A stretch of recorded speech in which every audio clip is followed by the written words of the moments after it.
हिंदी अमृत channel में एक बार फिर से आपका स्वागत है। आज हमारा टॉपिक है मैथिली शरण गुप्त। इसमें मैथिली शरण गुप्त जी का संपूर्ण जीवन परिचय और साहित्यिक परिचय प्रस्तुत करने का प्रयास कर रहे हैं। मैथिली शरण गुप्त का जन्म 3 अगस्त 1886 में संभ्रांत वैश्य परिवार में पिता श्रेष्ठ रामचरण कनकने एवं माता काशीबाई की तीसरी संतान के रूप में उत्तर प्रदेश में झांसी के पास चिरगांव में हुआ। इनके बचपन का नाम मिथिलाधीप नंदन शरण था, लेकिन विद्यालय रजिस्टर में इतना बड़ा नाम अट नहीं रहा था, तो इसे मैथिली शरण कर दिया। इनके पिता रामचरण एक निष्ठावान प्रसिद्ध राम भक्त थे। इनके पिता कनकलता उपनाम से कविता किया करते थे एवं राम के विष्णुत्व में अटल आस्था रखते थे। गुप्त जी 5 भाइयों में तीसरे स्थान पर थे। इनका पहला विवाह 9 वर्ष की अवस्था में हुआ। इनके 3 विवाह हुए। इन्हें 9 संतानों के निधन का दुख झेलना पड़ा। इनकी तीसरी पत्नी का नाम सरयू देवी था। इनकी एकमात्र जीवित संतान है पुत्र उर्मिला चरण गुप्त।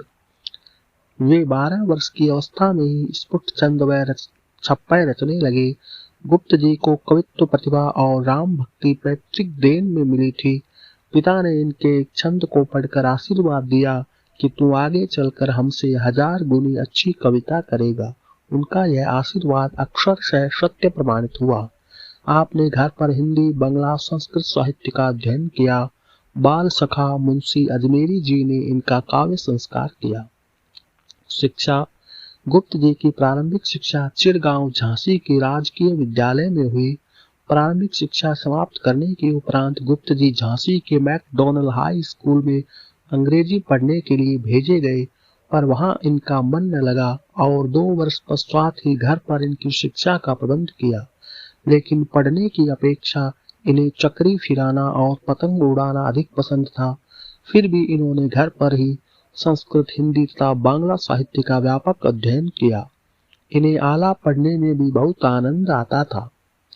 हिंदी में लेखन आरंभ करने से पूर्व गुप्त जी ने रसिकेंद्र नाम से ब्रज भाषा में कविताएं, दोहा, चौपाई, छप्पय आदि छंदों में लिखी। आपका प्रारंभिक ब्रज भाषा काव्य 1904-5 के बीच वैश्योपकार कलकत्ता, वेंकटेश्वर बंबई और मोहिनी कन्नौज आदि पत्रिकाओं में प्रकाशित हुआ। शुरू में इनकी खड़ी बोली हिंदी कविताएं वैश्योपकारक पत्रिका में प्रकाशित हुई। आपका प्रारंभिक खड़ी बोली हिंदी काव्य इंदु, प्रताप, प्रभा जैसी पत्रिकाओं में छपता रहा। प्रताप में विदग्ध हृदय नाम से आपकी अनेक रचनाएं प्रकाशित हुई। आपका प्रथम काव्य संग्रह है रंग में भंग। बुंदेलखंड में जन्म लेने के कारण गुप्त जी बोलचाल में बुंदेलखंडी भाषा का ही प्रयोग करते थे। आचार्य महावीर प्रसाद द्विवेदी जब झांसी के रेलवे ऑफिस में चीफ क्लर्क थे, तब गुप्त जी अपने बड़े भाई के साथ उनसे मिलने गए और कालांतर में उन्हीं की छत्र छाया में गुप्त जी की काव्य प्रतिभा पल्लवित व पुष्पित हुई। महावीर प्रसाद द्विवेदी की प्रेरणा से आपने खड़ी बोली को अपनी रचनाओं का माध्यम बनाया व अपनी कविता द्वारा खड़ी बोली को एक काव्य भाषा के रूप में स्थापित करने में अथक प्रयास किया। द्विवेदी जी ने इतिहास में उपेक्षित नारी पात्रों को लेकर काव्य सर्जन करने का आह्वान तत्कालीन कवियों से किया। गुप्त जी ने यह चुनौती स्वीकार कर इतिहास की उपेक्षिता नारियों को केंद्र में रखकर काव्य सृजन किया। वे महावीर प्रसाद द्विवेदी जी को अपना गुरु मानते थे। वे उन्हीं के बताए मार्ग पर चलते हुए जीवन के अंत तक साहित्य साधना में रत रहे। 1936 में गांधी जी ने इन्हें मैथिली काव्यमान ग्रंथ भेंट करते हुए राष्ट्र कवि का संबोधन दिया।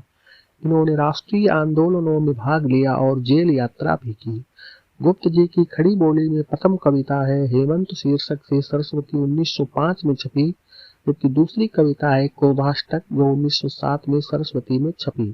इन्हें साहित्य जगत में दद्दा नाम से संबोधित किया जाता था।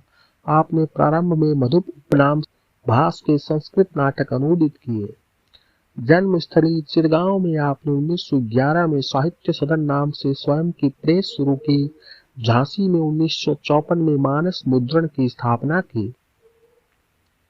59 वर्षों में गुप्त जी ने गद्य, पद्य, नाटक, मौलिक तथा अनुदित सब मिलाकर 74 रचनाएं रची। इनमें प्रधानतः 2 महाकाव्य, 19 खंड काव्य, 17 गीति काव्य, 4 नाटक और गीति नाट्य आदि है। सम्मान, हिंदुस्तान अकादमी पुरस्कार, साकेत पर मंगला प्रसाद पारितोषिक और साहित्य वाचस्पति की उपाधि। 1952 से 64 तक राज्यसभा के मनोनीत सदस्य रहे। साहित्य एवं शिक्षा के क्षेत्र में सन 1954 में पद्म भूषण से सम्मानित किया गया। सन 1963 ईस्वी में अनुज सियाराम शरण गुप्त के निधन से दद्दा को असह्य आघात लगा। अंततः 12 दिसंबर 1964 को दिल का दौरा पड़ने से इनका निधन हो गया। अब देखिए इनकी प्रमुख कृतियां: रंग में भंग, जयद्रथवध, भारतीय किसान, शकुंतला, पंचवटी, अनग, हिंदू, विपथगा, शक्ति, गुरुकुल, विकट भट्ट, साकेत, यशोधरा, सिद्धराज, द्वापर, नहुष, कुणाल गीत, काबा और करबला, पृथ्वीपुत्र, प्रदक्षिणा, जय भारत, विष्णुप्रिया। गुप्त जी के काव्य का वर्गीकरण इस प्रकार है: राम संबंधी काव्य प्रदक्षिणा, पंचवटी, साकेत; कृष्ण संबंधी द्वापर, वैष्णव भक्ति संबंधी काव्य विष्णुप्रिया, बौद्ध धर्म संबंधी अनग गीत नाट्य है और यशोधरा, सिख धर्म संबंधी गुरुकुल, शाक्त धर्म संबंधी शक्ति, इस्लाम धर्म संबंधी काबा और करबला। महाभारत विषय काव्य कृतियां हैं: जयद्रथवध, सैरंध्री, बकसंहार, वन वैभव, हिडिंबा, नहुष, शकुंतला, तिलोत्तमा, जय भारत। ऐतिहासिक काव्य कृतियां हैं: रंग में भंग, पत्रावली, सिद्धराज, विकट भट्ट। गांधी पर है अंजलि और अर्घ्य। काल्पनिक कथा एवं विचारात्मक कृतियां हैं: भारत भारती, हिंदू, वैतालिक, अजित। प्रमुख मौलिक नाटक है तिलोत्तमा, चंद्रहास और अनग। गुप्त जी के दो महाकाव्य हैं: साकेत 1931 और जय भारत 1952। संस्कृत से अनुदित नाटक है: स्वप्न वासव दत्ता, महाकवि भास के नाटक का अनुवाद, गीतामृत, भगवत गीता के द्वितीय अध्याय का अनुवाद, दूत घटोत्कच, भास की प्रसिद्ध एकांकी का अनुवाद, अविमारक, भास के नाटक का अनुवाद, प्रतिमा, भास के नाटक का अनुवाद, अभिषेक, भास के नाटक का अनुवाद। बांग्ला से अनुदित नाटक है विरहिणी ब्रजांगना, माइकल मधुसूदन दत्त के वियोग गीत का यह अनुवाद है। प्लासी का युद्ध, नवीन चंद्र सेन के प्रबंध काव्य का अनुवाद। वीरांगना, माइकल मधुसूदन दत्त रचित 11 पौराणिक पत्र गीतों का अनुवाद। मेघनाद वध, माइकल मधुसूदन दत्त के महाकाव्य का अनुवाद। वृत्र संहार, हेमचंद्र बंदोपाध्याय के महाकाव्य का अनुवाद। साकेत, साकेत की विधा यह महाकाव्य है। साकेत की नायिका उर्मिला, नायक लक्ष्मण। सर्गों की संख्या 12। श्रेष्ठतम सर्ग नवम सर्ग। साकेत का मूल रस है विप्रलंब श्रृंगार रस। कुछ विद्वान इसमें करुण रस प्रधान मानते हैं, यथा करुणे क्यों रोती है उत्तर में और अधिक तू रोई, मेरी विभूति है जो उसको भवभूति क्यों कहे कोई। साकेत शब्द का शाब्दिक अर्थ है अयोध्या। इसका प्रथम प्रकाशन सन 1931 में हुआ। इसके लिए इन्हें 1932 में मंगला प्रसाद पारितोषिक प्राप्त हुआ। साकेत के लिए 500 रुपये का हिंदुस्तान अकादमी पुरस्कार भी इन्हें मिला 1935 में।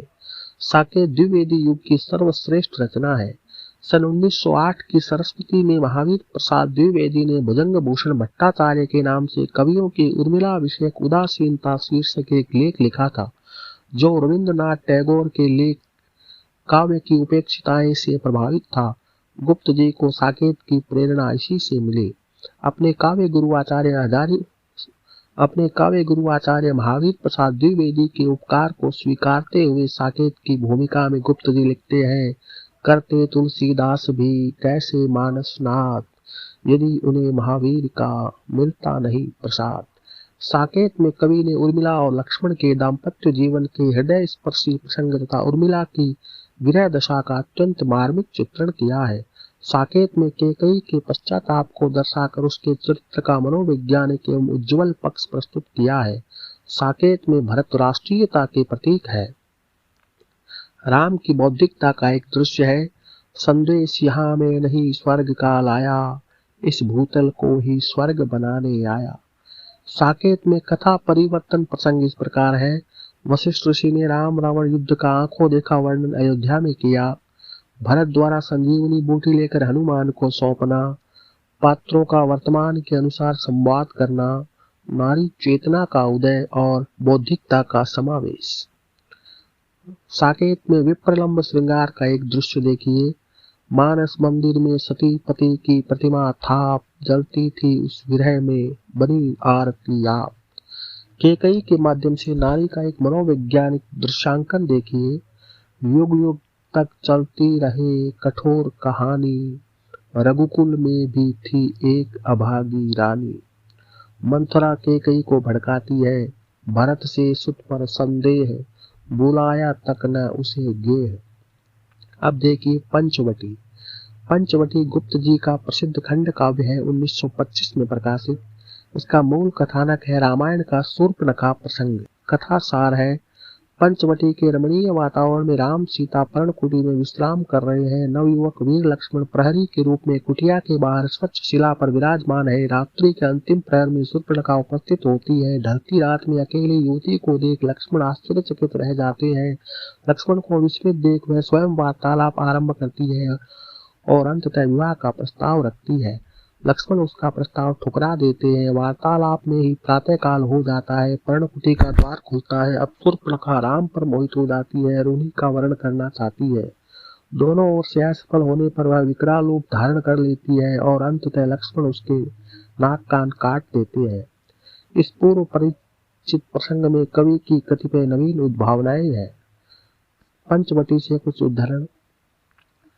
चारु चंद्र की चंचल किरणें खेल रही है जल थल में, स्वच्छ चांदनी बिछी हुई है अवनी और अंबर तल में।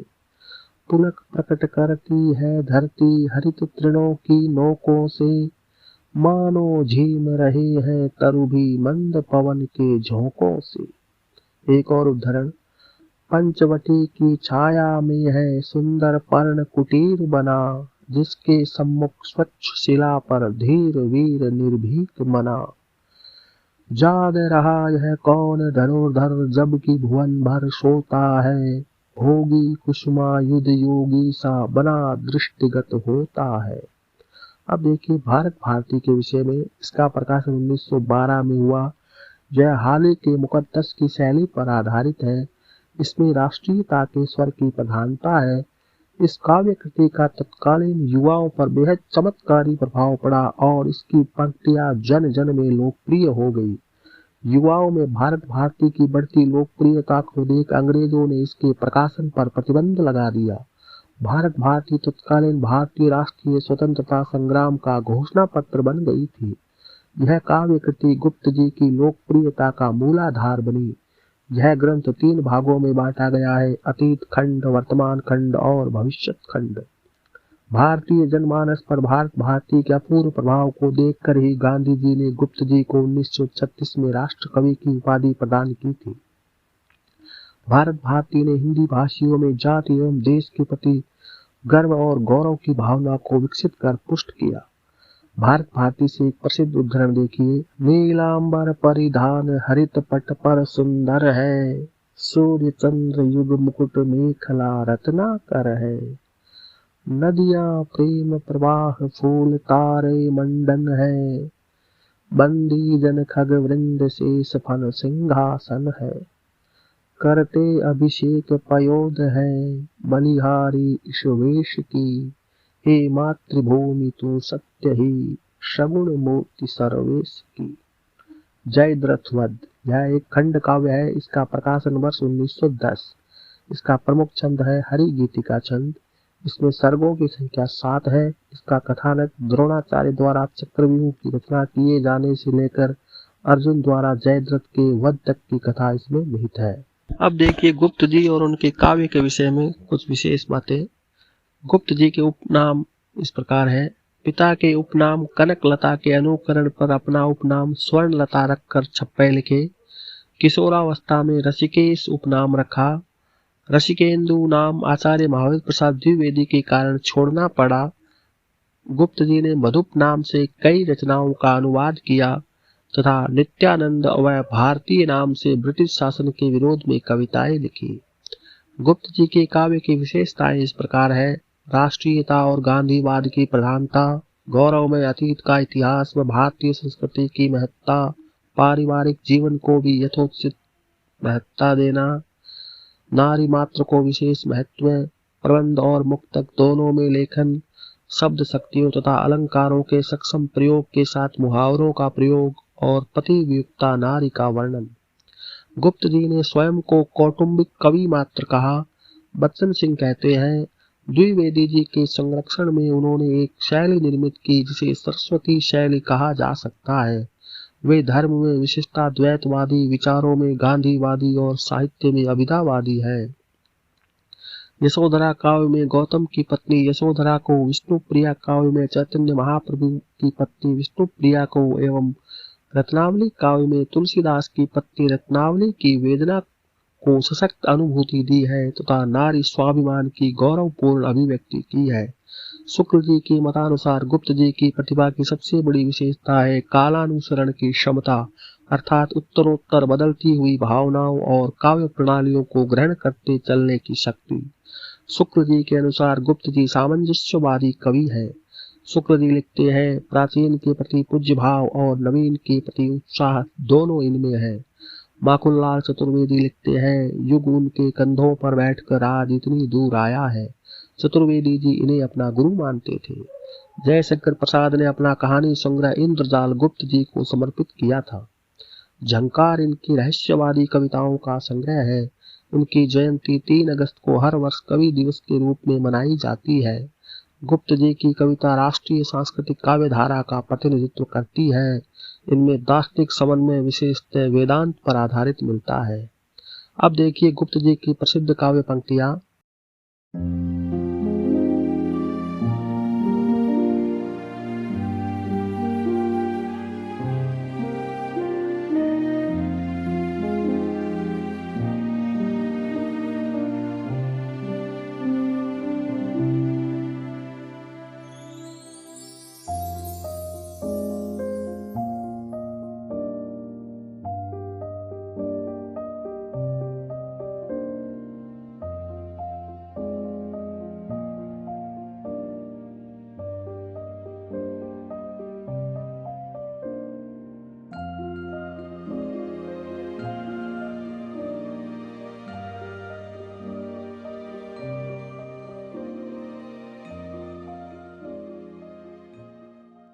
यहाँ तक वीडियो देखने के लिए आपका बहुत बहुत धन्यवाद। ऐसे ही अन्य वीडियोस देखने के लिए हमारे चैनल को सब्सक्राइब जरूर करें।